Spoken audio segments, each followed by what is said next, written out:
精神恐吓者无容易被社会接纳，为反转这款误解。古力和和身心关怀协会特别为因办了一场画画人生精神恐吓者甲因熟悉的人创作展，互因为被照顾的角色反转成为展览主角。希望透过油画甲对话，呈现精神恐吓者对家己、对社会的诠释，就此促成甲社会大众对话机会。我们为什么会选择油画这个媒材来做我们的一个算是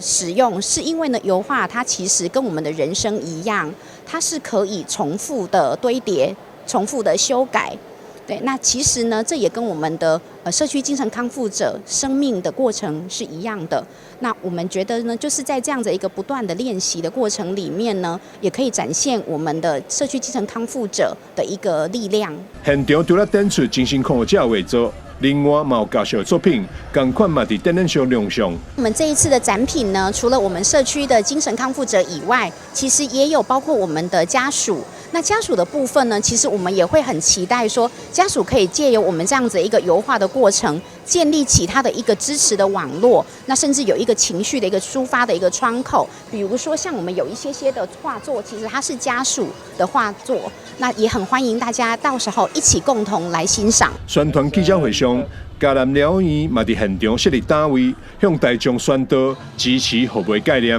同才支持的概念源自于国外很久，那就是让神经生过病的病人用他们自己的经验来陪伴目前还在受苦的一些病人。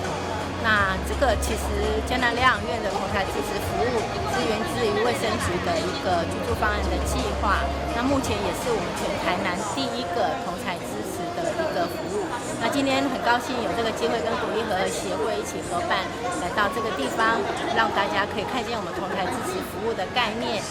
精神健康已经成为全球关注的重大议题，世界上大约1%的人口受到身心议题影响，过程中因时常面临欠缺支持、就学甲工作中等等问题。鼓励和和希望借由社群支持，陪伴因逐步走回日常生活，重建社会角色。也希望透过艺术形式呈现，让更多人看见精神恐吓者的才华和价值，促进社会对着精神疾病的理解，化解大众对着精神疾病刻板印象，建立一个更加健康、友善的社会环境。台南新闻张世伟采访报道。